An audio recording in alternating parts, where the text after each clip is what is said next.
Welcome back, Animal Science 1. Today we're going to start looking at some horse breeds. And originally, horse breeds were not in our curriculum. It was just the cows and the pigs and the chickens and turkeys.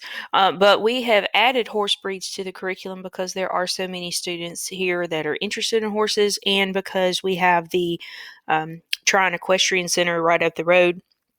Now, unfortunately, horses are really not my forte, so I know a little bit about horses, but I am not part of the bigger horse world. So we're going to talk about some of these horses, and we only have about 5 or 6 breeds. There's not a whole lot of them that you're going to have to learn, but we do want to look at the differences between them and the way that they are built and the things that they do, the jobs that they do. So the first one I think should be pretty easy for you to identify. This is an Appaloosa, and it is a beautiful animal because they've got all those spots on them. These came to North America in the early 1600s. These are typically used for pleasure, long distance riding. These are animals that are typically going to be used for some sort of sport more than anything else.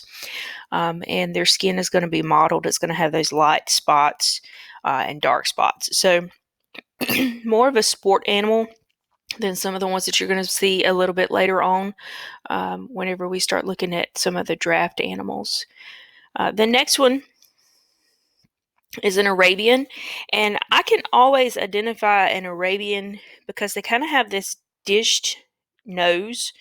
So if you're looking at the muzzle of the animal up here, this dished nose is kind of curved inward, and their tail always kind of sticks out a little bit, and that has to do with some vertebrae things that they have going on.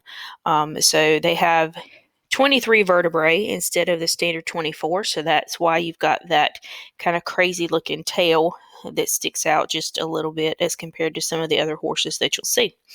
But again, they do have that dished face, long neck, and typically, you just can tell them because they are very poised looking as compared to some of the other horse breeds, I think. Next, now this is, to me, is a horse. Whenever I think about workhorses, I think about things like Clydesdales and Belgians. And you don't have Clydesdale on this list because I didn't want to confuse you, because they do sort of look similar. But this Belgian, just a huge, massive beast of an animal, because it's a work animal. So the Belgian obviously is going to be an animal that originated in Belgium, but this is a working horse. They're very calm in nature, so even though they look big and scary, they're typically not.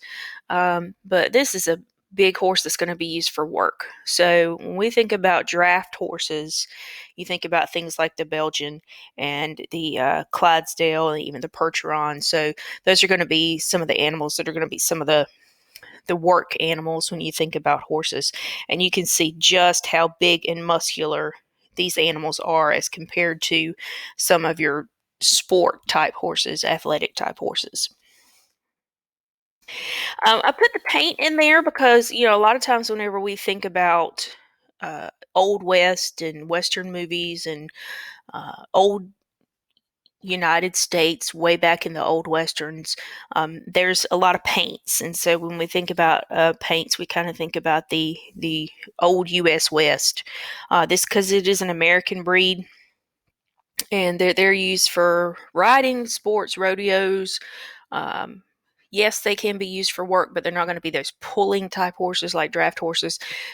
They're going to be more for speed than anything else. So the paint is going to consist of white mixed with some other color, whether it be black or brown or gray or something like that. So your paint is going to be a smaller breed of horse compared to some of your other ones, and it is an American breed. The last breed is one that we hear about a lot, and we hear a lot about quarter horses because quarter horses are very, very popular. And this is one of North America's oldest breeds. It's one of the most popular breeds. That's why you hear so much about the quarter horse. They are typically easy to train, and they're pretty friendly. So these are going to be pretty popular animals. Normally, they're going to be different colors, but a lot of times they will have white on the face and maybe on the bottoms of the legs. So only a few breeds for you to learn as far as horses, because we are just beginning to kind of tread into the idea of doing horse breeds. We may add additional ones as we go on, but since we are just starting with horse breeds in this course, just a few for you to learn from the start, and then we'll see how the horse thing goes. As it becomes more popular in this area. Next time we'll be talking about sheep, so I will see you